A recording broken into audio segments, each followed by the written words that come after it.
What is going on, everybody? Welcome in to the reveal of the number 26 team in my 2022 NFL Power Rankings with a deep dive into the Carolina Panthers. I do need to say I'm recording this video about 10 days before it gets posted here.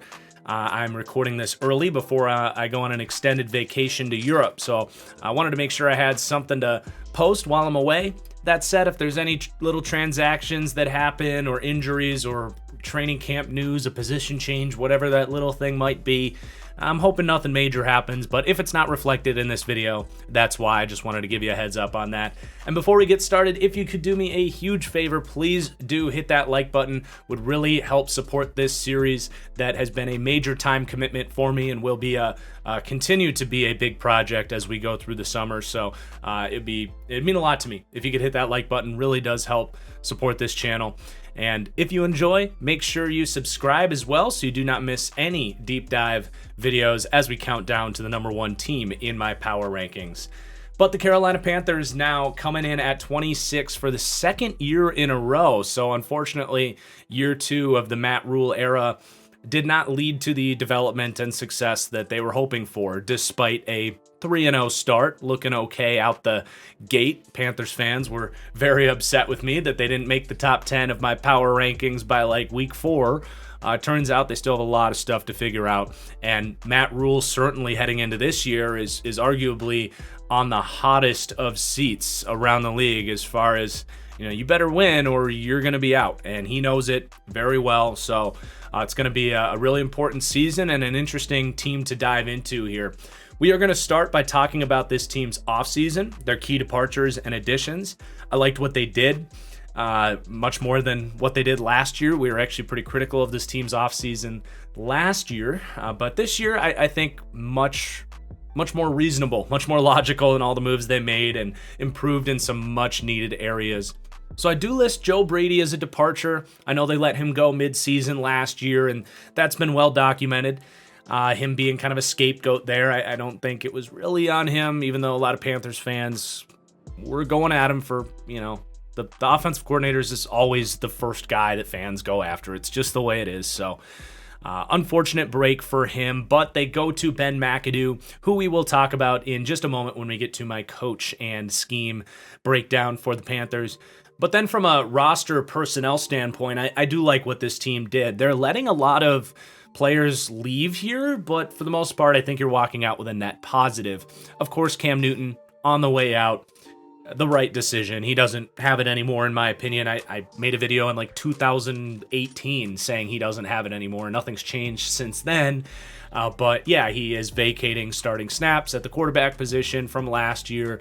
And then on the offensive line, letting some veterans go in John Miller, Matt Paradise, but replacing those guys with guys that have just played much better football as of late, Austin Corbett and Bradley Bozeman, as you'll see down below. And then you look over at the defensive side of the ball, they're letting some pretty significant snaps go up front. Daquan Jones, Morgan Fox, about 1,000 snaps on the D-line there. Hassan Reddick, of course, being the big name player that they let go. He goes and gets a huge contract in Philadelphia, and honestly, I can't blame the Panthers for not wanting to pay him as much as the Eagles did. A guy that converts a lot of his pressures into sacks, but I do think is a slightly overrated player. So he is a loss, but I think replaceable. Then Jermaine Carter was a starting linebacker, but they added a couple veterans there. And then in the secondary, some pieces in AJ Bouye and Stephon Gilmore, who were far from focal points of that secondary, but were giving them pretty good playback there last year when they were out there. So definitely going to need some of these younger pieces in this secondary to step up. But you look at their key additions, and you're adding a lot of talent into the room here.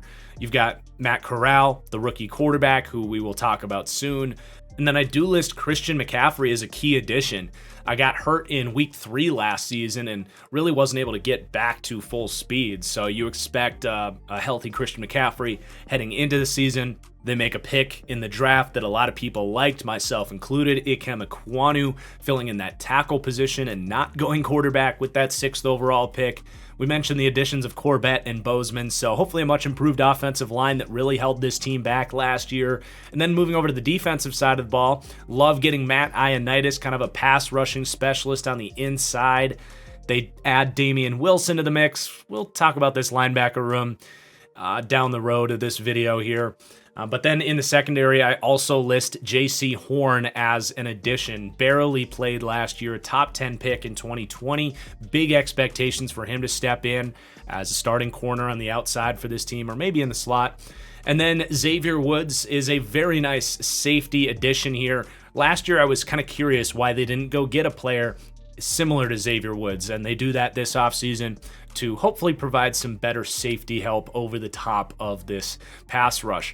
And then they even added a notable punter, Johnny Hecker, to hopefully improve a special teams unit that was pretty abysmal last season.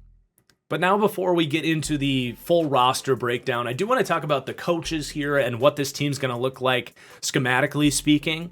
So you have Matt Rule, who I mentioned, very much on the hot seat, and I do rank him 31st out of active NFL coaches, ahead of just Doug Peterson. And there's no way around it. He has not had a lot of success here. I mentioned they ranked 26th heading into the year here for the second time in a row for me. They've picked in the top 10 of the draft both years. They haven't been able to figure out their quarterback situation despite taking some chances with it. And yeah, he has everything to prove this year. And when they hired him, there was a lot of, I don't want to say skepticism. I think people thought he was deserving of the opportunity, but it was just kind of a wild card hire. A guy coming out of the Big 12, not a lot of NFL experience, and just kind of how well was his coaching style going to translate to a professional level? And beyond that, was he going to be kind of an offensive guy, a defensive guy, just a CEO type? And at this point in time, he very much seems to be more of that CEO, overseer, leadership type of guy. And right now, it's hard to say that he's some incredible leader that's inspiring greatness in this team. I don't think he's a slouch. I have nothing against Matt Rule. Again, he just has everything to prove. And he's putting a lot of faith in his staff here with Ben McAdoo and Phil Snow to help this team take that next step. So their answer at offensive coordinator for 2022 is Ben McAdoo, who has kind of disappeared after that just dumpster fire season as a head coach for the New York Giants. Had a couple nice years as the OC before that, after leaving Green Bay. He was the quarterback's coach under Aaron Rodgers, who was already carrying Mike McCarthy on his shoulders, let alone Ben McAdoo. McAdoo was also back with Mike McCarthy in 2021 as an assistant. So, he just, to me, has hardly proved anything in the NFL. He got the job because he worked under Aaron Rodgers, had a couple of nice years with Eli Manning and Odell and they had a really talented team there in New York for a little bit. But even then, it wasn't like, oh my God, Ben McAdoo's like this genius offensive mind. For this to be your answer in such a important season for everybody here, not just Matt Rule, but there's a lot of jobs on the line. I'm just really skeptical about this, man. And, I'm all for second opportunities. I think coaches definitely do grow and develop and change their style and adapt. And we've seen guys like Ben McAdoo turn their career around and make the most of second opportunities. So I don't want to just write them off entirely. But good God, I think there were better options to be had than Ben McAdoo. I hope he proves me wrong, but that's, I guess, all I'm going to say until he does. I will talk about his scheme and what it's going to look like. So he does definitely come from that Mike McCarthy West Coast. You can even go back to Mike Holmgren, kind of the original foundations of the West Coast offense, where it's a lot of shotgun. And it's evolved into a lot more spread in the NFL these days, but a lot of shotgun on early downs. You look into the 90s and the 2000s, it wasn't very common, but Mike McCarthy and Mike Holmgren were kind of early to the game in that department.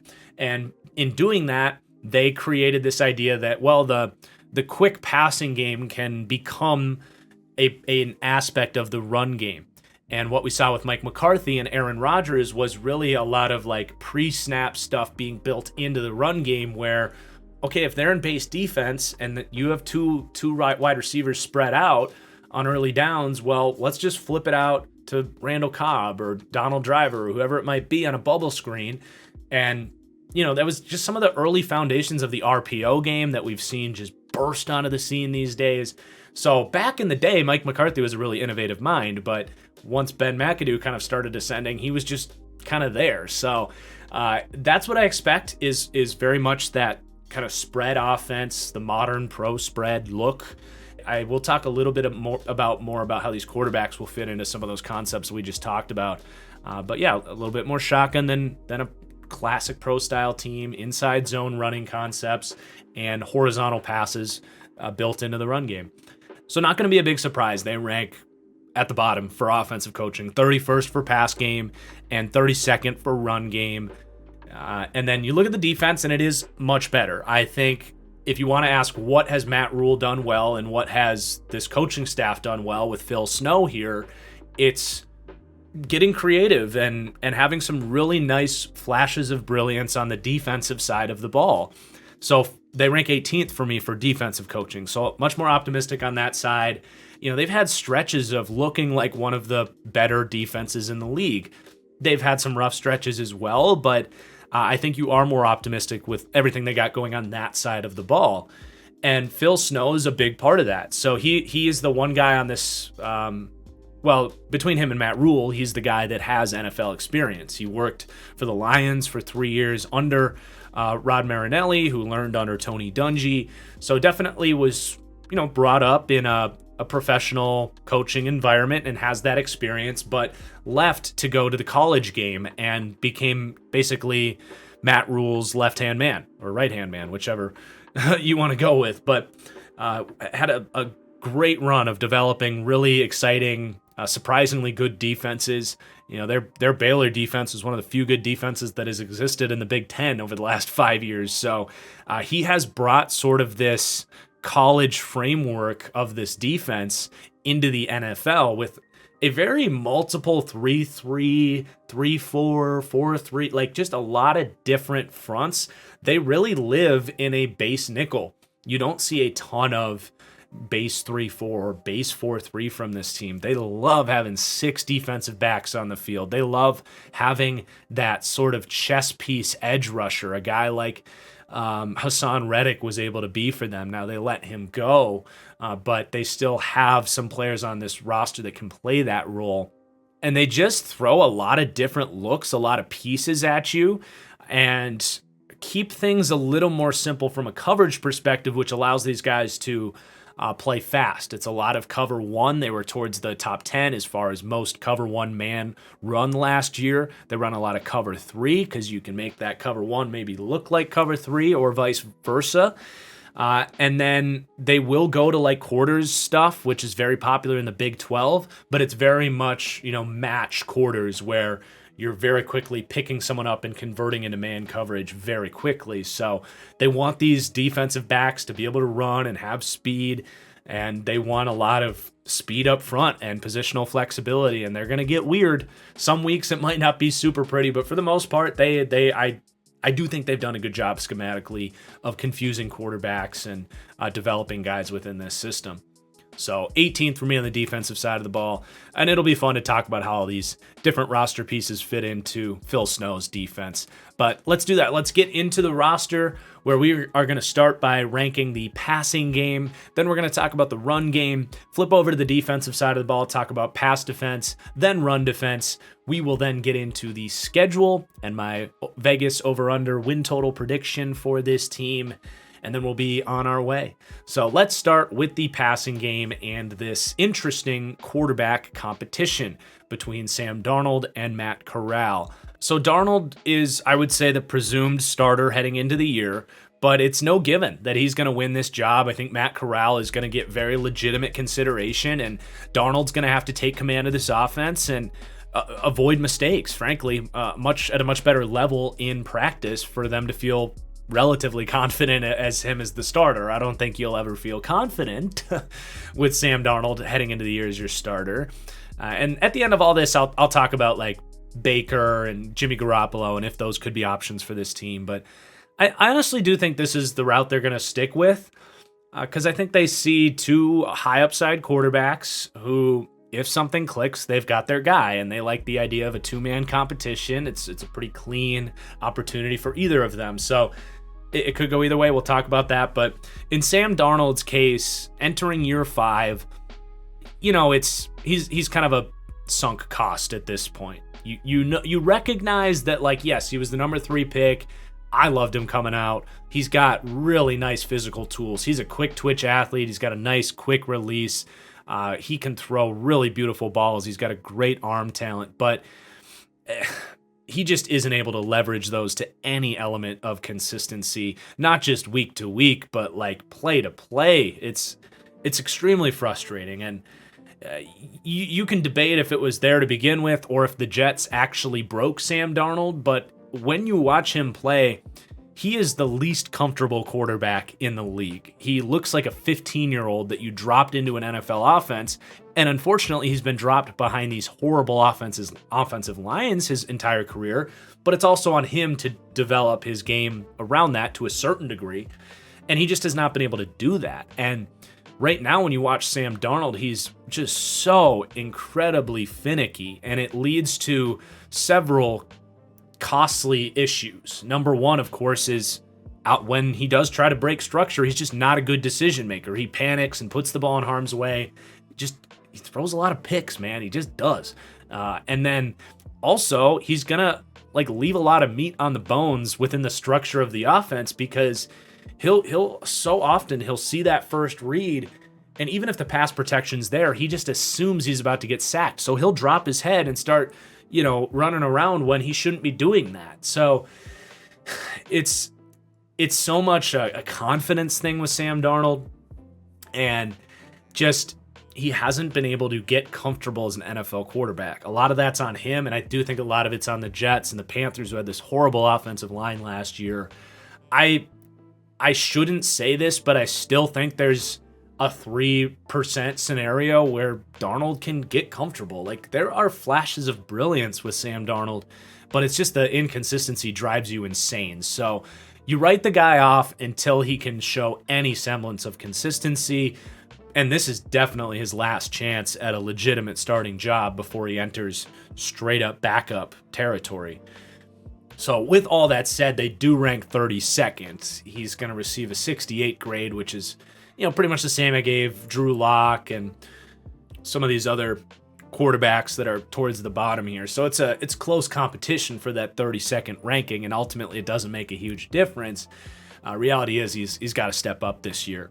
And if he doesn't, Matt Corral is going to take his job. And I would say it's pretty likely that happens, just because the nature of the beast. I don't think Sam Darnold's going to take that next step this year, and I think the next option for the Panthers is to see what they have in Matt Corral.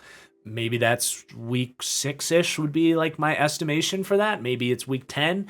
Who really knows? But I do expect we see Matt Corral, and that's exciting. I think you're talking about a quarterback that everyone kind of universally agreed in the 3rd round is a steal. He, from a physical standpoint, is not unlike Sam Darnold. He's more, physically speaking, the type of quarterback that would typically go in the 1st round of an NFL draft. Maybe not top 10, but I thought Corral was going to come off the board in the first 35 picks, and he didn't.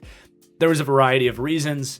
There was kind of people playing chicken in this draft, like, oh, we'll let you get, Malik Willis, and we'll hold off and we'll take Corral or Sam Howell, or, it was just this cluster of meh quarterbacks. I think that pushed guys down the board. I think the availability of Jimmy Garoppolo and Baker Mayfield pushed these guys down the board, because there are options available if you didn't get one of those quarterbacks. So it was a unique year that pushed a guy like Corral down in the draft. But I love that the Panthers recognized that there was really a lot of value and just a big dart to throw, basically, that if it hits, it's going to blow up and be an excellent pick.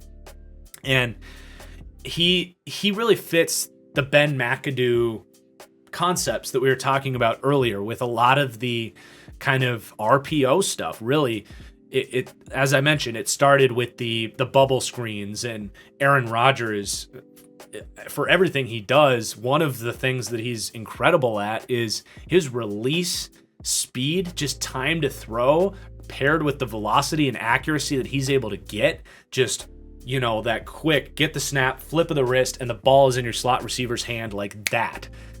For all of Matt Corral's faults, which he does have, and I'll mention them, he has that. He literally has the trait that Aaron Rodgers has, where he can get a snap and boom, the ball's out and it's there like immediately. And that's a real thing in this offense. When you talk about having a DJ Moore or maybe Christian McCaffrey out in the slot, like in the quick game, in the RPO game and all that stuff, there's going to be a very real asset there in Matt Corral that they could really tap into if they're smart enough to do it. So I really like that aspect of Matt Corral's game, but there's a lot of faults there as well. There is a reason he was not viewed as this top 10 pick and fell into the third round.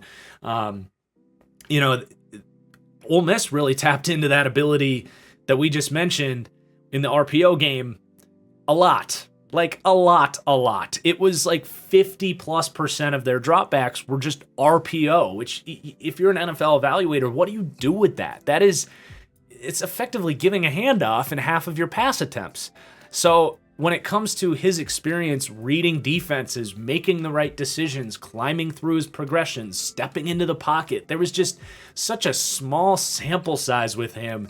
And it's just such a wait and see prospect there from him running a pro system with Matt Corral. So even when you talk about Sam Darnold's deficiencies in that area, Darnold's still probably a step ahead of Corral as far as running the offense. So that's kind of your trade-off, I suppose.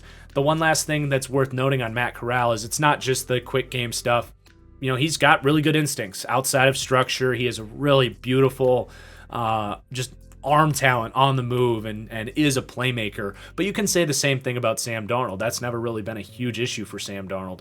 It's more of the structure stuff. So I would say like-minded, like-bodied quarterbacks there that you hope can get some element of structure and development here.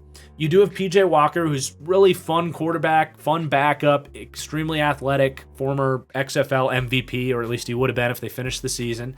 I like PJ Walker, but the accuracy is just so bad with him, and he's just really behind the 8 ball as far as getting the opportunities to run an offense and develop from that perspective. So a fun backup, but I think we can write him off as a starter until proven otherwise, I suppose. Great fourth quarterback, camp arm, Davis Cheek, from a name perspective. The last thing I do need to mention is the opportunity for this team to maybe go get a Baker Mayfield or a Jimmy Garoppolo. And camp is just starting now. So I personally think they will look at these guys and say, let's give them a chance. But if it's looking real ugly and they don't like what they see, I think that's maybe when they pull the trigger. So that's why I'm pretty optimistic that we're not going to see a trade for one of those players before this video gets posted. But if we get into September and they're like, you know what, this just ain't it, I do think going to get a Jimmy Garoppolo to run this system would be an excellent fit. Another quarterback who's towards the top of the league as far as quick game efficiency, get the ball out. He's another guy with a really nice release. That's why Kyle Shanahan has liked him so much. So I do think he would fit that aspect of the offense and just reading defenses as well. I think he's underrated in that regard. So he would be a massive upgrade to what you have here. I also think Baker Mayfield would be an upgrade, just a little bit different as far as style. But I think if you ended up with either of those quarterbacks, you're talking about this ranking climbing to about 20th, and the team would climb a good 2 or 3 spots in these power rankings and with their offensive rankings. So I'm just going to say that to protect myself in case one of those moves does happen while I'm in Europe, but I don't expect it to happen yet. And if it does, we'll talk more about it. But let's move on and talk about the weapons, where it's a pretty good group. They rank 19th. I'm much more excited about the top of this group, whereas the depth, I think, does knock it down a little bit. So you got DJ Moore, right? He's a star receiver, on the cusp, I think, of being rightfully considered to be a top 10 receiver in the NFL. You've got a dude who is one of the best receivers after the catch in the league. 6 foot, over 210 pounds, like built like a running back, and it shows. There's few receivers in the league as good at turning up field, making defenders miss, running through tackles. Like, he is a tough ass guy after the catch. And if they tap into his ability to catch a bubble screen with the quick release of a guy like Matt Corral, you could potentially have something there. But again, that's on Ben McAdoo to put those pieces together. But he's so much more than that, right? He's a great route runner. He's developed in that department every year. He's remarkably athletic. So all that's outstanding. He's right on the cusp of being a top 10 receiver. He's produced with bad quarterback play. I think he's a guy that's, having a top 20 quarterback away from having that big season that gets him mentioned with the greatest receivers in the league. The one thing with DJ Moore that you would ding him for that's like actually his fault as opposed to production and quarterback play would be the ball skills. Like, he can make some pretty special catches, but he just isn't consistently bodying up corners, even just running physically through tight coverage. Like, I think the physical aspect of the game is something that's just still a confidence thing and a toughness thing for him that can very much get there. There are some drops there as well. So those would be the knocks on him, but it's pretty minor. I love DJ Moore. And then I think you also have to, you just have to talk about Christian McCaffrey next as your second weapon here. He is going to get the highest grade any receiving back is going to receive in this series at a 96 there, and frankly would be a 98 or a 99 if we knew for sure he was going to be fully healthy, which the last 2 years we haven't been able to see him stay fully healthy. But regardless, he is a uniquely talented weapon for your offense as a running back. And it's one thing to be, say, Kareem Hunt and be really good after the catch, or Alvin Kamara, and like your contact balance, your ability to turn up field is insane. It's one thing to have that, but to have that with ridiculous speed and absurd route running ability, it just changes the game at a whole nother level, because he runs option routes, he runs vertical routes out of the backfield, and you cannot put a linebacker on this dude. It forces defenses to change the way they assign their coverages, and that is a force multiplier for this entire offense more than any other receiving back in the league. Maybe also including Austin Eckler, but Eckler isn't the guy like after the catch that Christian McCaffrey is. Eckler's good, but he is not Christian McCaffrey. So McCaffrey is an elite weapon, and you can sit here and say running back value this, running backs don't matter that, and I certainly do a crap ton of that on this channel, but his impact in the receiving game is tangible. Watch the Panthers' first 3 games of the season last year, and then watch what happened after he got hurt. It is a substantial difference. It's like a different offense. So his impact on this team is real. I recognize that, and I might be a little bit lower on what he is as a true running back, and I might get criticized for that from Panthers fans, but in the receiving game, this impact here is tangible and real, and you're stoked to hopefully get him back healthy here. Those two guys are star playmakers that force defenses to account for. Beyond that, however, I would say it dings this group down a little bit. You're not as excited about the remaining pieces on this offense, and that's going to be a good, 50% of the target share here. So I don't mind Robbie Anderson as like a third weapon, as a number 2 receiver and a vertical threat. Really down year last year. You're basically just hoping that it was all mental, and paired with how disastrous of an environment this was for a vertical passing game, both from the offensive line, the play calling, the quarterback play. It was not an environment where a receiver like Robbie Anderson, who's mostly just a deep threat, can succeed. He showed, though, in 2020 that he can be a more versatile piece than that, a guy that can run those deep digs on the backside and separate on a slant and show strong hands and run after catchability. So you're really hoping you can get that back. I mean, it was just a really disappointing year last year. So Yeah, I think he can get it back. I think it was a product of the offense around him that really led to him spiraling downhill. But man, I will say it, giving him a 77 grade here is not reflective of how he played last year. He was towards the bottom as far as starting receivers in the NFL last year. Just was not producing, was not getting open as much, was not winning any tough balls. So yeah, I think you hope for something between what you had last year in 2020, which is a pretty good number 2 wide receiver. But then it drops off even more after that. You've got Terrace Marshall in year 2. And I said in this deep dive series last year, I was like, don't expect much from him in year 1. This dude has a lot of work to do. He has to really develop his routes and just learn to become a more pertinent part of an offense, whether it was at LSU or here in Carolina. And that showed. He did get some playing time, but the production was just not there. And you hope for a young guy, I think he's still 21 years old, you hope in year 2 that the development is there. But just because you went to LSU and you played wide receiver, it does not mean you're going to be a great NFL wide receiver. You still got to work at it and develop. So you hope that's there with Terrace Marshall. But I'm frankly not counting on it.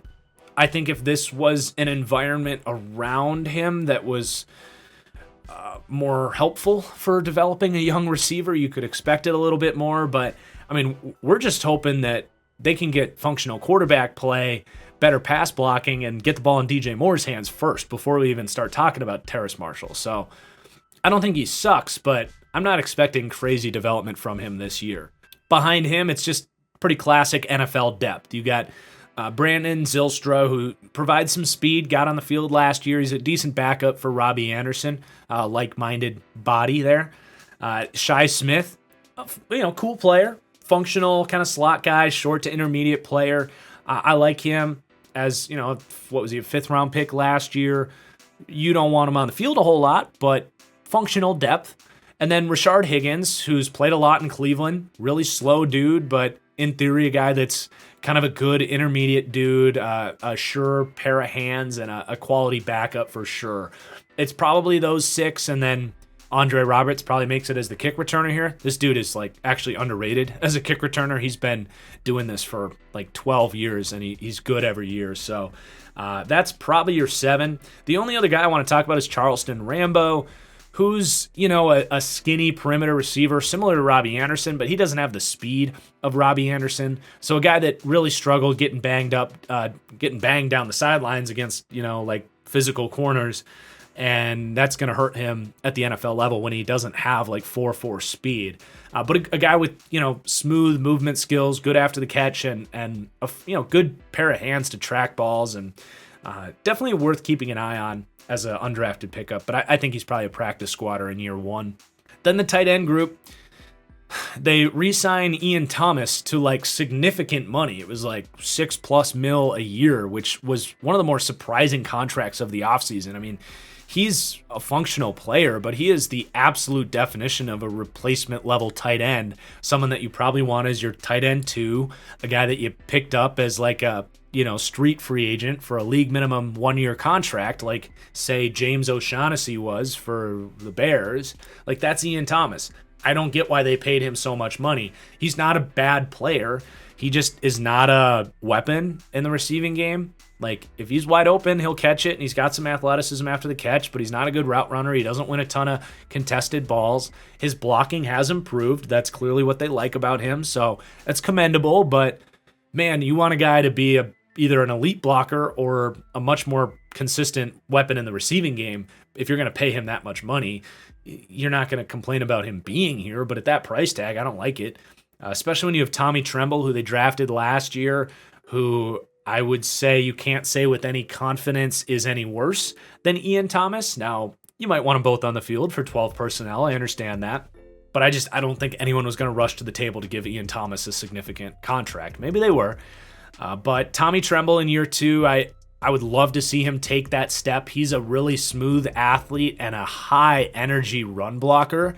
was a little bit lighter coming out of Notre Dame. Would love to see him put on a good 5 effective pounds of muscle, continue to work on his routes, and potentially take this job from Ian Thomas. I think he has potential to do that. But a guy that was entirely underutilized in the receiving game at Notre Dame was really just an overqualified blocker at Notre Dame, and really was that for the Panthers last year. So he needs to prove that he's more than that, but I think the potential is there. You have Colin Thompson, more just a blocker. The Temple and Baylor bias on this roster is a meme from Matt Rule. Like, I get giving your guys an opportunity, but Colin Thompson is just such a replacement level, like take him or leave him, 4th tight end. He's the tight end 3 here. It's just funny. We'll have a few guys that are like that on this team.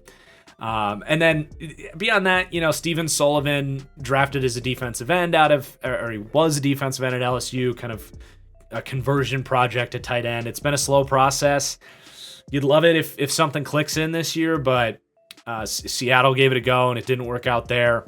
Keep an eye on it if he makes the team, but a guy that just doesn't have a lot of experience at the position, but a good athlete with upside. Then the running back, it's going to be Christian McCaffrey. As long as he's healthy, that's the plan. Is you're throwing him the ball, 130 plus times. But Chuba Hubbard can be an explosive backup. Really struggled with drops last year. I think he had 5 drops last year out of the backfield, so you ding him for that. I don't think he's an elite route runner, but can get better in that department. But is straight line explosive and can, he turns up field really quickly. I think that's part of the drop issues is just, really focusing on securing that catch while you transition upfield, not taking your eye off the ball. So some work to go there, but he's a good backup. Dante Foreman and Spencer Brown are probably going to be the 3rd and 4th backs there. Those are bigger guys without much receiving prowess. So they rank 19th for the weaponry. That is a positive reflection of DJ Moore and Christian McCaffrey. Because beyond that, you really just need a lot of guys to step up, whether it's Anderson getting back, Terrace Marshall taking a step in year 2, Tommy Tremble. That's really where you're looking at for your, 3rd and 4th options that could potentially, I'm not going to say hold this team back, but prevent them from taking a giant leap, potentially. And then we'll talk about the pass blocking, the offensive line here before we rank the passing game as a whole. And much improved unit this year. Really, really big fan of what they did this offseason, something they didn't do the year before. Their big signings, their big moves are 2 guys that are backups now in Cam Irving and Pat Elflein. So you start at left tackle, you draft Ikem Ekwonu. Now, I'm going to rave about this pick, but I will warn Panthers fans, you might have some learning curves in year 1 with him at left tackle in pass protection. That is the area that he needs to improve. He has all of the tools. No reason to believe he won't get there. This guy is just nasty, athletic, a smart dude with incredible work ethic. There's no reason to believe he won't get there, but he was far from perfect at NC State in that part of his game. So I just want to point that out there. That is why I had Evan Neal ahead of him, because I just felt better about his pass protection day 1. But Ikem Ekwonu was arguably the highest upside player in this entire draft. They got him with the 6th overall pick. So I love the pick, but might be some hiccups in pass protection early when you want to talk about hand usage, foot technique, all that stuff. Ran a lot of quick sets and not true pass sets at NC State. So just going to say expect a learning curve. Left guard's going to be the question mark. We'll revisit left guard. Let's talk about the rest of the guys here because it's pretty damn solid across the board. Bradley Bozeman, not as big of a name as a Matt Paradise, who was a big free agent signing out of Denver for Carolina about 3 years ago. But the second Paradise left Carolina, he was just kind of a replacement level starter. And Bradley Bozeman the last 2 years has been a much better center and kind of had to earn the job in 2020 in Baltimore and actually was on my breakout list, my top 10 breakout list heading into last season. And he did. He had an excellent year at center for Baltimore. And he's just a balanced, physical, smart, tough dude. He's not an amazing athlete, but he makes up for it with pretty solid get off in the run game and good play strength. So he's a scheme independent dude. He can do typical pass sets. He can run play action. You can go outside zone. You can go power with him. And just a nice addition at center that I think is actually an upgrade over Matt Paradise, even if more people know who Matt Paradise is or was. Then at right guard, Austin Corbett. I'm a little bit more skeptical as far as how well he's going to translate as opposed to Bradley Bozeman. I like the signing. Do not get me wrong. I think he's a just complete upgrade from the guard situation last year. So, and I'm never going to fault a team for investing in a lineman that's had some good years. Now, Corbett took some time to get there. He was kind of an outcast in Cleveland. Was actually almost a first-round pick. Was the 33rd pick in the second round. But the Rams were able to get him for nothing because he was really bad in Cleveland. And then he wasn't, he didn't hit the ground running necessarily for the Rams either. He had his learning curves and still just one-on-one in pass protection. I don't think he's the most powerful guy. I think he does get overwhelmed by some of the bigger interior pieces. So you're going to worry about that in pass protection. But he's been a great run blocker in that wide zone system for the Rams that really keys into his athleticism and ability to get on the move and climb to that second level and reach block. As far as if you want to do more classic inside zone and expect him to create drive up front or to pull and be a good power blocker, I don't know if he's quite established in that front. So I do like the signing a lot. I think he's an upgrade. He's not some liability, but I don't think he's a superstar either. So I can definitely see a world where he comes to the Panthers and just in a different system with different coaching, he's actually kind of underwhelming. Kind of similar to what happened to Matt Paradise in a lot of ways. But I don't fully expect that to happen. I think he's going to be fine. But maybe temper your expectations a little bit. And then Taylor Moton at right tackle, just a total rock. This guy is so underrated year in, year out. Even with the entire offensive line last year being a disaster, he was just right back in there, holding his own, top 10 right tackle easily, maybe a top 10 tackle in general. But yeah, just a rock solid piece. And that leaves you with kind of one question mark on this offensive line, being the left guard. And right now it looks like that's going to be Brady Christensen, who is really light. I prefer him at tackle because I think when you get him against some of those more powerful interior rushers, a guy with shorter arm length, I think he could get overwhelmed and it could lead to some pretty ugly losses. I also don't think he's a guy that's going to create a ton of push in the run game on the inside. So I think they're playing him at left guard by necessity because he's kind of your best option as far as technique. But yeah, I don't think it's going to go all that great for him at left guard. I honestly think year one, your better offensive line would actually be Ekwonu at guard and Christensen at tackle, and maybe they eventually get to that point, but also I'd rather just get the development started on Ekwonu, knowing that you're probably not going to be a great team this year. You might as well feel better about him as a tackle, getting him those, ability to learn there. So I understand playing Christensen at guard. And I understand playing him over Cam Irving, who was a horrible signing last year, along with Pat Elflein. Said it at the time, those guys sucked. As backups, there's worse backups in the league, but they're not, it's not great depth by any stretch of the imagination. You have Dennis Daly as a potential option at guard. He's played a little bit. He's had his ups and downs. Big dude with some strength, but the technique is just not there in pass protection. Good God, I hope Michael Jordan does not make this team. I mean, I had a take in 2020 that Michael Jordan was actually the worst player in the NFL because the worst player in the league should be the guy that actively hurts your team the most. And Michael Jordan not only was a play-to-play liability for the Bengals as a pass protector, but he was the guy that got Joe Burrow hurt.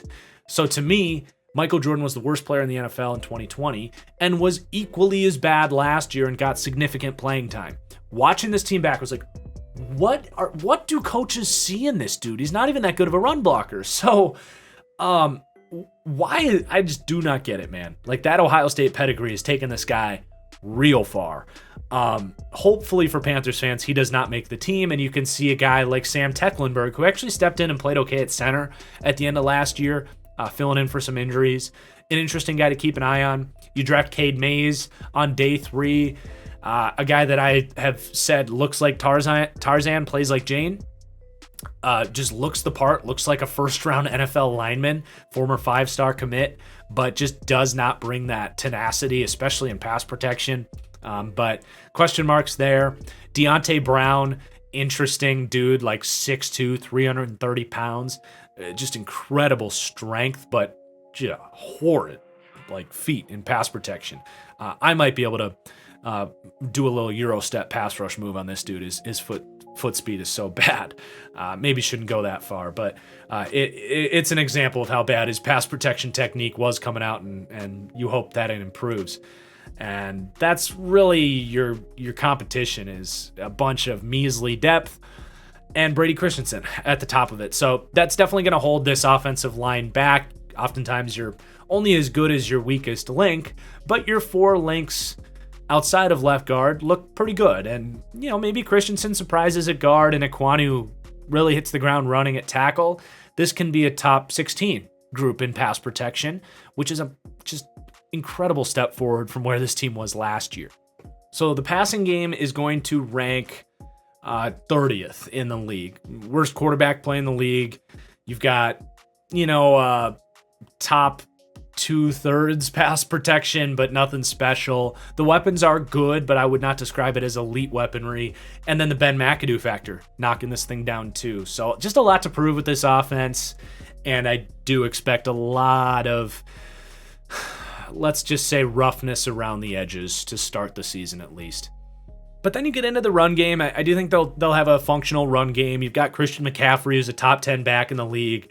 I mentioned it a little bit earlier. I think he's a very good running back, but not, it's the reason he's mentioned as a top 3 running back in the league is because of what he does as a receiving back. He's an explosive dude. He's got great vision. I think he's a top 10 runner of the football in the league, but he's not Derrick Henry. He's not, freaking Jonathan Taylor or Nick Chubb. So it's worth noting that he's a really good running back, but he's not an elite presence in that part of the game. Chuba Hubbard also filled in really nicely.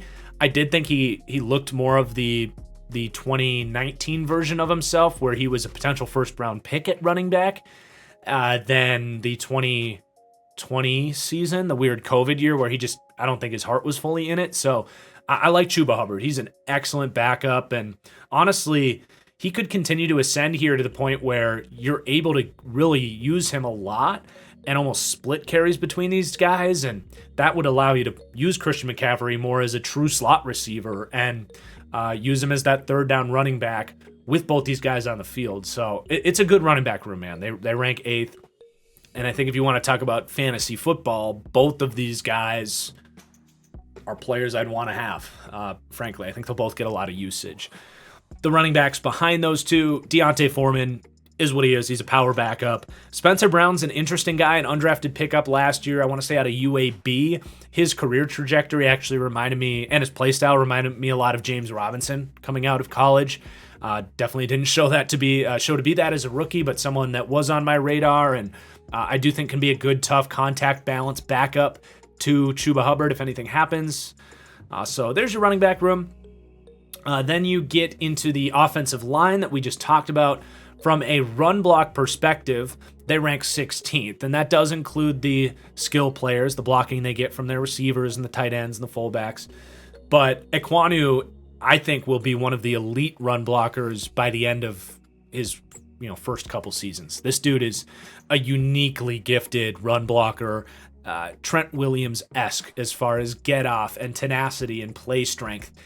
I don't see any reason he won't be a great run blocker day one in the NFL. Brady Christensen, I have questions about how much power he's going to be able to generate from the inside, but a smart dude that I think has potential at guard if he could beef up a little bit, but I don't think that's going to be a strength. I think far from it. But then the rest of these guys, Bozeman, just balanced, powerful dude. Corbett, a better zone blocker than trying to move guys up front, but is competent and has a lot of toughness and athleticism in that part of the game. And then Taylor Moton's just so solid across the board. So a pretty dang good offensive line from a run blocking perspective, with the exception, I suppose, of your left guard spot. And we talked about all that depth. I do think the guys you have are better run blockers than pass blockers. Pat Elflein, Cam Irving, Dennis Daly, Cade Mays, Deontay Brown. These guys all have an element of redeemable qualities, I suppose, as run blockers. It's more of the pass protection stuff with those dudes that keeps them off the field. None of them great or anything, but just your depth is probably going to be better at run blocking than pass protecting. But as I mentioned, that includes the skill blocking here, and maybe they'd be 15th if you just were doing the offensive line. But I think these guys ding them a little bit. You've got DJ Moore is just kind of an average guy. I don't think he truly buys into the physical advantage he could have as a run blocker. Robbie Anderson is a pretty soft run blocker. He's fine. He'll run his feet and just kind of get in your way, but not going to drive anybody down the field. The depth at wide receiver doesn't really have anybody notable outside of Rashard Higgins, who's pretty big and strong, but I don't know how much he's going to be on the field. Your tight end blocking is, I would just say, average. Ian Thomas has developed in that department, so I think that's a big part of why he got that contract extension. Tommy Trimble's an excellent move blocker. He will delete guys on the move. If you have him as a wing tight end and you come out in 12 personnel, he'll climb and take out a linebacker with the best of them, but I do want to see him continue to add weight and get better as an inline people mover up front. Not that he's bad, but he has a lot of potential as a run blocker, so could be a big year for him. Colin Thompson in heavy packages is much better as a run blocker than he is in the receiving game, where he's a complete non-factor. And then you have a fullback, Giovanni Ricci, who kind of got on the field quite a bit last year and made some good blocks. I don't think he's terrible, so there's your skill blockers. They do rank 32nd for run game coaching. I've talked about my skepticism with this coaching staff, and I do think you get a little bit of a QB run multiplier. I think they will buy into the RPO game, and in doing so, you can really tap into read options and stuff. It's going to be a scheme that presents a lot of inside zone out of shotgun, so to not buy into the mobility of guys like Corral and Sam Darnold would be a mistake. And if they do, I think you are going to be able to create some numbers advantages and have an asset there with the read option game. So they do rank 20th for run game, better than they do as a passing unit, but we do give the passing game 70% of the weight here. So that puts them at the 29th overall offense, which honestly is a little bit better than they were last year.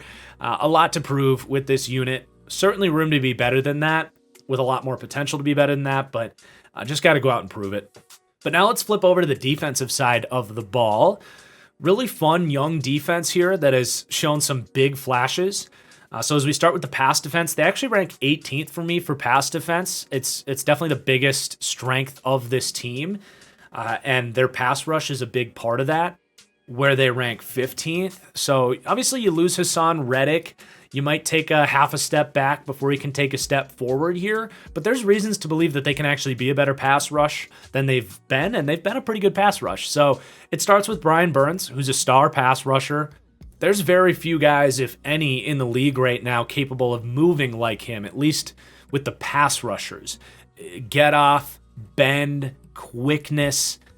He is able to manipulate tackles just with the threat of basically him being at any point at any time. So you see him obviously win with the speed and the bend around the edge. You'll see him win with spin moves to the inside. He's got a really nice Euro step pass rush move where, he'll either step inside and end up outside, or he'll step outside and end up inside. So just the threat of his speed and movability with length, where he can use those long arms to distance himself from the grasp of offensive tackles, makes him a massive threat off the edge. Now, that does come at the cost of being a lighter pass rusher. There are little flashes where if he can really wind up, he can generate a bull rush, but it is not a consistent aspect of his game. And there are tackles that can match to a certain degree the athleticism. And once you can get your hands on Brian Burns, which is easier said than done, I do think you can take him out of the play. So that's kind of the one last aspect for him, is to maybe just put on 5 pounds or build more functional muscle, which I think at his age, he still has room to do that. And if he can be Von Miller, right? He can be one of the best pass rushers in the NFL and a potential Hall of Famer. But We said that about him last year too, and I said in this video last year, I think he also ranked as an 85 last year for me, if not even like 86. You know, I said he was a Defensive Player of the Year candidate, and he actually was a little bit worse last year than he was in his second season. So I do like a pass rusher to have that element of power before I call them an elite guy, but he is a great pass rusher. He's a star pass rusher, and is going to be a guy that elevates the rest of these guys because offensive lines are going to have to focus their attention on him and where he's coming from. And one last thing Burns does just superbly well is play off of stunts, and Phil Snow's done a good job of scheming him up on some good stunts. And when you have two guys up front in Matt Ioannidis and Derek Brown who have great get off and power rushing ability, that's where you can really basically blow up a guard and a tackle with the big guy and wrap Brian Burns in and around, and he's through that gap before the guard can react. So it's a lethal combination, and I love adding Matt Ioannidis to the picture here. But I want to talk about Derek Brown first, because I think he's probably going to be your second best pass rusher this season. So many flashes in Derek Brown's game, going back to Auburn. But for him, it is just putting together that consistency. You want to see him game to game, have just a little bit better preparation, and get more consistency as a pass rusher. I think he only had 23 pressures last season, and it's just not going to cut it, but was much better in his rookie season. But I do see when he gets those one-on-ones, he's got get off. He has length and power and can overwhelm guys. I do expect him to take a step up from where he was last year and some. I like Derek Brown quite a bit. I think this is likely going to be a big year for him, but he also has some inconsistencies to his game that he's got to prove aren't going to be there moving forward.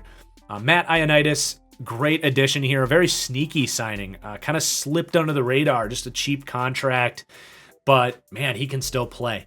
And he's not much of a run defender. He's kind of just a bull in a china shop type of dude. Does have some quickness and will mix things up from as far as his rush moves are concerned. But I love this addition to this pass rush. Gives you a little bit more than what you had last year next to Derek Brown. And I think has a good chance to compensate for the loss of Hassan Reddick when you talk about this pass rush. But this is not going to be a top 10 unit until Yetur Gross-Matos can show that he can reach his potential. Such a big year for Gross-Matos. Entering year 3 was a super young, athletically gifted player coming out of Penn State.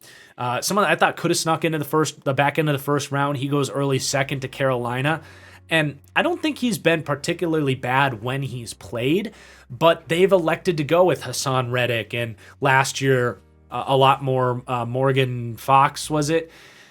So just an open runway this year in year 3 for Yetur Gross-Matos, who was kind of asked to play a weird role last year. He played a lot of early down, base end in a 3-4 front, was not really trusted as the number 2 edge, as I think he will be this year. Now, there's been no consistent element of pass rush from him, but I know the tools are in there.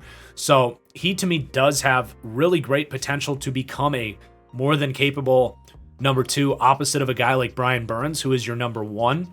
And that is one of the biggest pieces I'm looking at as a Panthers fan to see if they can lock that piece down. Otherwise, you're probably going to be looking again in the offseason for a different edge piece, because year 3, it kind of has to be there by now. You do have some interesting pieces if Yetur Gross-Matos really sucks. I think you can get some replacement level pass rush from Marquise Haynes, who had some nice flashes last year. And Frankie Lavu, I had a hard time kind of placing him if I was going to put him with the edge group or the linebacker group. He's an early down flex defender. But I put him in the edge group because I think with Hassan Reddick leaving, they might think a little bit like, we want you to be kind of that stunt man up front a lot of the times, to drop into coverage and be kind of a hybrid edge. A talented player. He's played well everywhere he's been, going back to his time with the Jets.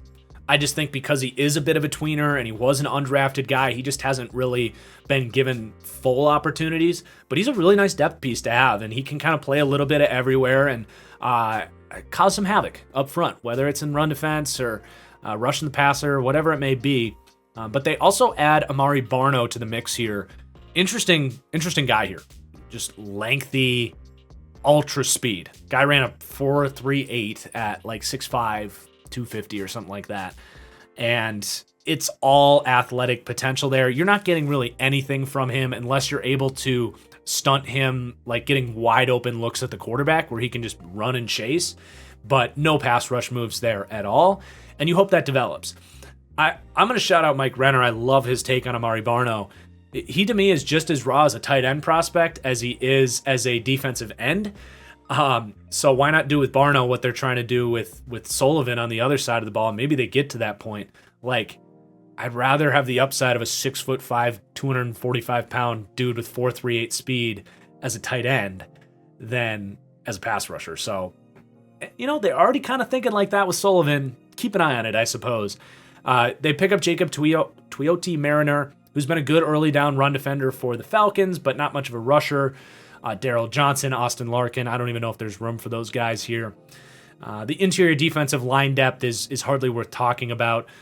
You really kind of lump Bravion Roy, Davion Nixon, and Phil Hoskins together. They're all day 3 picks who just need to grow. They're going to have opportunities. They're going to get a lot of playing time, but none of these guys have shown a whole lot either from pass rush or run defense viewpoints. So there is your front 4, again, ranking 15th for pass rush. Then we get to the linebacker coverage. Love what you get in Shaq Thompson. I think he's a top 10 to 15 linebacker in the league. Former safety. He's got good coverage IQ. When he was drafted into the league, he was a great athlete relative to the linebackers, but with the amount of linebackers entering the league these days with 4 or 5 speed, he's been pushed down the pecking order a little bit as far as like being that elite matchup linebacker. But just a good, smart coverage safety. Had a really nice year last year and might only continue to get better. Damian Wilson is your other linebacker here. And I just assumed it was going to be Corey Littleton, honestly, because Littleton's played better football in the last 4 years than Damian Wilson. Both these guys have really struggled, honestly, the last couple of years. But they gave Damian Wilson a legitimate 2-year contract. And I think what he's going to offer as a run defender, they're going to actually have him out there quite a bit. And I don't like that. I don't like that at all. This dude is a throwback linebacker. He's a dying breed. And in a league that is predicated on running backs that can run routes and catch the ball out of the backfield, RPOs, play action, I don't think there's room in the modern NFL for a guy like Damian Wilson. I think he's just constantly out of position in pass coverage, and I'd rather go with Corey Littleton, who at least has good coverage instincts, even if he's not as good against the run. But it does feel like Wilson's going to be the guy that's out there, and I also don't think this is a team that's going to be out there in a ton of 4-3 packages. There will probably be some because they're a very multiple team, so you can't just count Corey Littleton out entirely. But I think we're probably going to get like 600 snaps from Wilson and maybe only like 200 or 300 from Corey Littleton. They also have Kamal Martin, who was like good for a year in Green Bay, and then they just kind of quickly released him out of nowhere and struggled last year for Carolina. Decent backup, I suppose. But the only other guy you want to kind of keep an eye on here is Brandon Smith, who was a 4th-round pick for the Panthers. And you want to talk about athletic upside? Brandon Smith is at the top of the list for linebackers. Dude's, 6'4", 250 pounds, ran a 4.5, can jump out the gym, but has no idea what he's doing on a football field. One of the softest middle linebackers you'll ever watch on tape. So they just have to teach him how to play football. And a lot of times it doesn't work, but in the 4th round, you got to gamble on that upside, because if something clicks for him, a young dude, like you're talking about someone physically speaking in the same conversation with like Micah Parsons, who came out of Penn State. But Micah Parsons can break down a play and wants to tear your face off when he arrives. Brandon Smith doesn't. So you got to find a way to get that out of him. So they rank 15th for linebacker coverage as well, and that's really just Shaq Thompson, mixed in with a little bit of Corey Littleton being a capable backup, I suppose. Because I do think they'll shelter Damian Wilson in coverage, but it's impossible to do that all the time. Like, I think they'll use him more around the line of scrimmage, but there will be times where he hurts them. Then you look at the secondary, and it ranks 15th. I don't think it's a bad secondary. I think it's, a little bit above average here, but it does have a lot of question marks involved.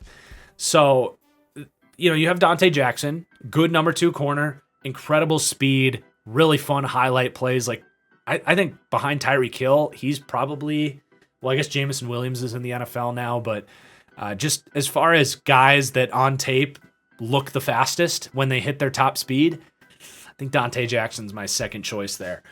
But it does come with a lot of inability to change directions. I think when it comes to his ability to anticipate routes in man coverage, he just doesn't close those gaps quite as quickly as he could. So he will get beat, especially against the better route runners. He's a little bit slender, so he can get bodied up against guys that are a little more physical down the field. So he's definitely not a perfect player, but definitely a good, low end number 1, high end number 2 type of corner.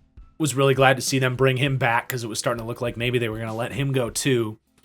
But then J.C. Horn comes back, and I wouldn't have drafted J.C. Horn with the 8th overall pick. I did have Patrick Surtain ahead of him, and they took Horn ahead of Surtain.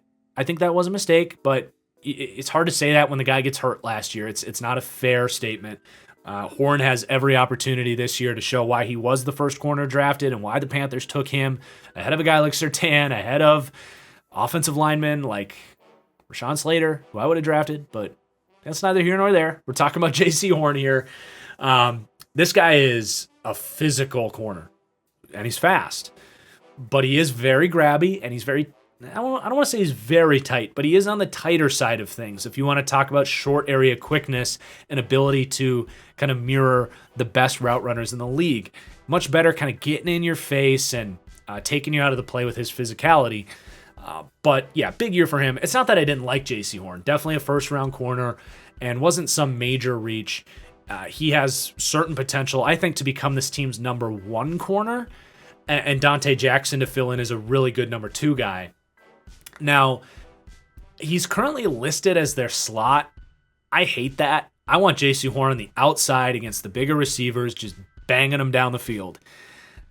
If they put him in the slot, I'm going to have some questions about that, especially because he just doesn't have that great quickness. C.J. Henderson would be the guy that you kind of look at and say he makes sense as the slot guy here, except I do get where you might say, C.J. Henderson is just not physical at all, and he's a problem in run defense. So it does put you in kind of a unique spot. Now, they will move these guys around based on matchups either way, but you still want to have a designated slot corner, and I don't think they have that here. Dante Jackson could do it, but then you're putting CJ Henderson out on the outside, which could be a problem. So there's certainly some complications as far as scheme fit and where these guys play. And there's also complications on if CJ Henderson is actually good. I loved the trade they made to go get him. This guy was a top 10 pick in 2020. And they flipped a 3rd-round pick and Dan Arnold for him. Abandoned the Darnold to Arnold connection, which was possibly just a tragic mistake. But in all seriousness, C.J. Henderson, I thought was going to look really good on this defense, removed from the Urban Meyer situation. And, he struggled. He continued to struggle in Carolina. He struggled in his rookie season. And I liked him at Florida. I didn't think he was a top 10 pick good. First-round corners bust all the time, and if he was a guy that probably should have been more of a 20-ish selection, you could easily see a world where, okay, he's just a bust. So he just has to figure it out, man. He's got to learn to cover with anticipation. He's got to develop his zone instincts. He's got to learn to play more physical. He's an incredibly slender player, and I think he backs down from contact. So there's a lot of issues there with C.J. Henderson. The mobility and the speed and the flashes, the upside is there, and if he hits and J.C. Horn hits, you're in freaking business, man. But he's really living off of that draft pedigree right now and definitely trending towards being a bust. And I will credit any Jags fans watching this. They said it when they got rid of him. They were like, I'm glad he's gone.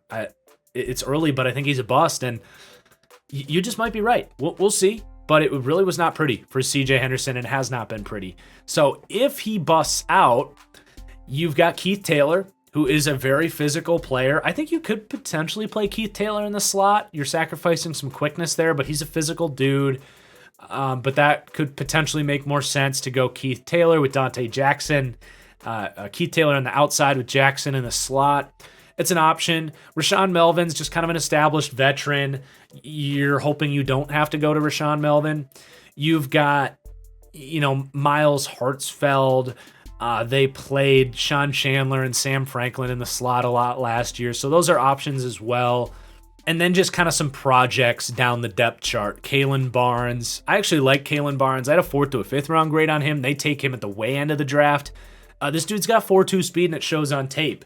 Reminds me a lot of a young Jonathan Jones for the New England Patriots. Just a guy with rare speed that you start his career and just say, you put him in as a 4th corner against a fast receiver and say, just run with that dude. Don't worry about anything else. We'll develop you in time. If used that way, I think he could actually be a piece for this defense. Stanley Thomas Oliver, kind of a length speed prospect, along with Chris Westry. I don't see either of those guys making the team. So it's a muddy secondary for sure with a ton of upside, but it's just got question marks. There's no way around it.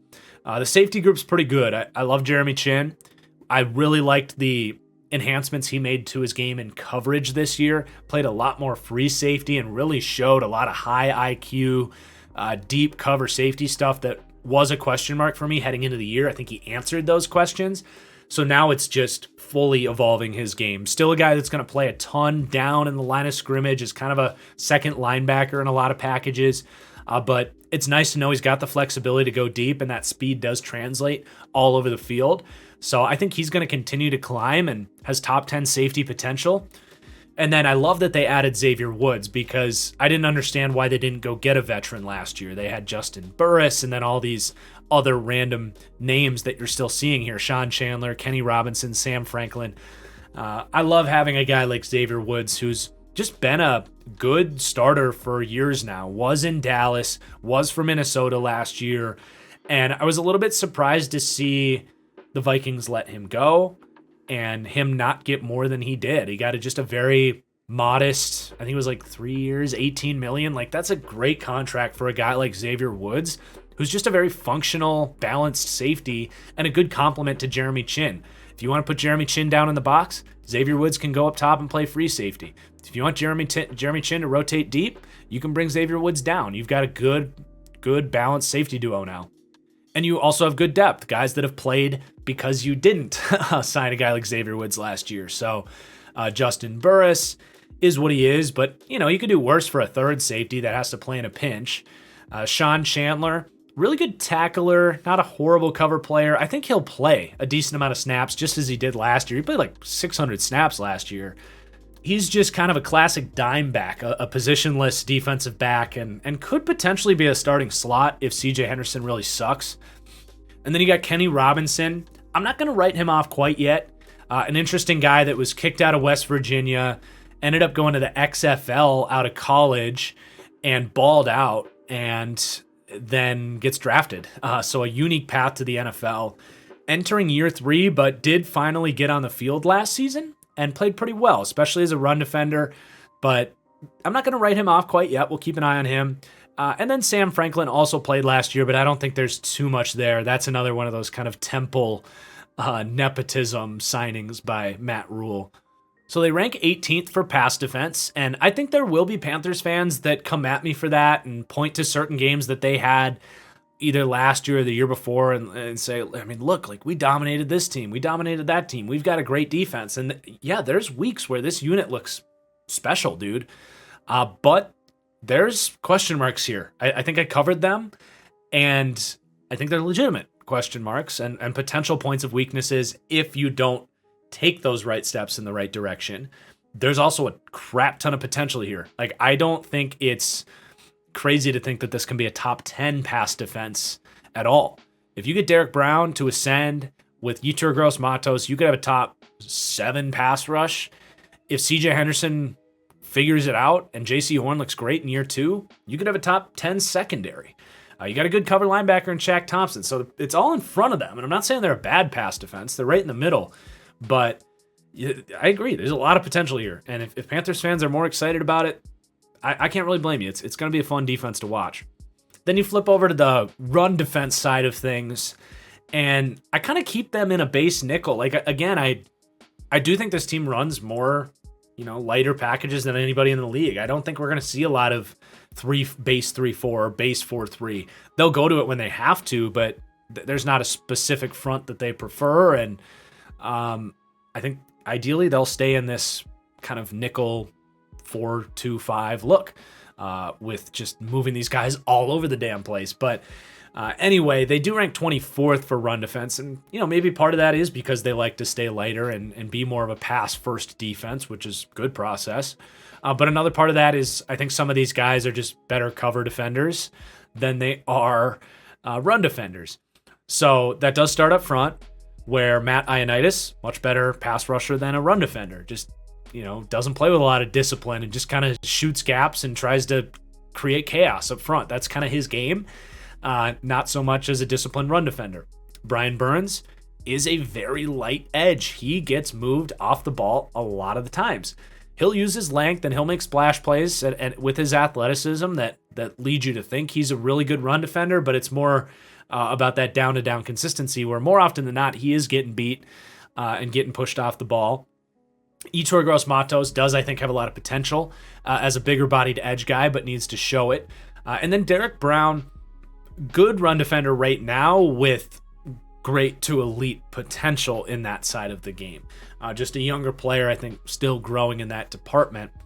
When you look at the depth, you got your rotational guys, Marquise Haynes, Tuioti Mariner. I think Frankie Lavu is a very interesting piece that should get in the mix there. Then the depth on the interior, Bravion Roy, solid run defender, big year for him to kind of, I think, has the best opportunity here to actually play a lot of snaps. 500-600 snaps would not surprise me for him, especially because Ioannidis is a guy that I think you want to keep fresh for passing downs and keep healthy. So I think Bravion Roy is the guy that you could see be that, I guess, breakout run defender, if it is such a thing. Davion Nixon behind him. I'm just not a big Davion Nixon fan. I didn't love him coming out. Was definitely a pre-draft hype guy, but he ended up falling, like 5th, 6th round, I think, around where I actually had him graded, and hasn't been a big surprise to me that he hasn't really gotten on the field or been much of a presence. Really athletically gifted guy, but has not been able to channel that to very good football. Frankly, in my opinion, going back to Iowa. Then Phil Hoskins is interesting, really big-bodied, light-footed dude who I wouldn't be surprised if he ascends and also kind of has a breakout run defense season. Marquand McCall was also his heir apparent at Kentucky, undrafted pickup this year, really big nose tackle type, and could make the team if they want a bigger-bodied backup as a nose. So you got some young depth on that interior defensive line that they're definitely hoping can ascend, because they need guys next to Derek Brown to provide functional early down work. So they do rank 26th. I don't think this is some superior run defense. Other than Derek Brown, there's no one, and maybe Yetur Gross-Matos, like, breaking out. It's just, there's no one that you're ecstatic about up front. The linebacker run defense is pretty solid, 17th. Shaq Thompson, again, just very solid, balanced, good run defender. He's developed throughout the years, I think, as far as his play diagnostics, and has put on weight, I think, from his time at Washington, and plays much more physical. So he's very solid.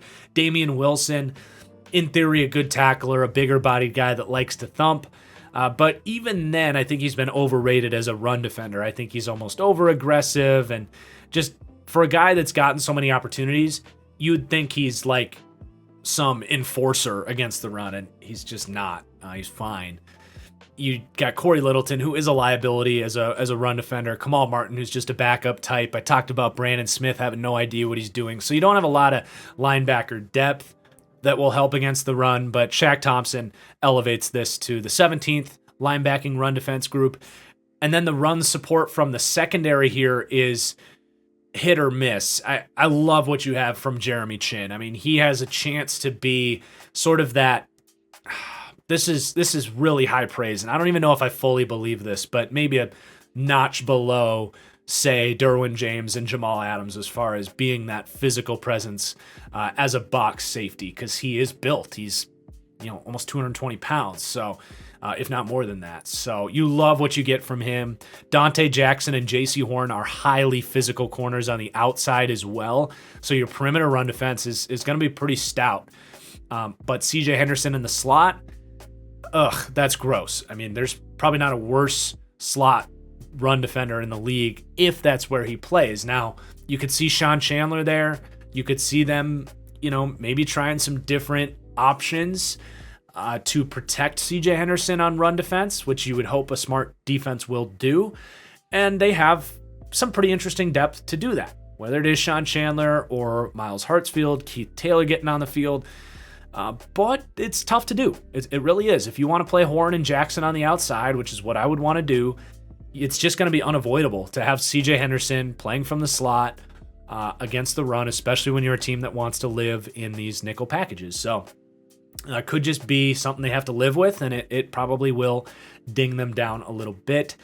Xavier Woods, just a good balanced run defender in his own right as well. So I do like the DB run support, but CJ Henderson basically single-handedly takes them out of the top 10 for DB run support. And that rounds out a run defense that ranks 24th. So you package that with the 18th best pass defense, and they rank 21st for overall defense. Probably a worst case scenario projection there, but also like top 10 potential for this defense that we've kind of talked about. So that is the group you're optimistic about. I'm not going to be stunned if they turn into that, but I do think they have a lot of stuff to figure out as we look at this defense right now. And while the highs might be really high, you might see some games as well where certain matchups are getting exploited against really smart teams or just guys with really good matchup advantages. So that's your defense. Again, 21st in the league. You look at the team ranking as a whole, obviously 26th coming in here overall, but special teams ranking 25th. You like that they signed Johnny Hecker, but just a lot of issues on special teams last year. They did not rank particularly high. So something Matt Rule and those guys will have to clean up. It's not some problem. They're right in kind of a middle cluster. Everyone's pretty tight, like 25 to 12.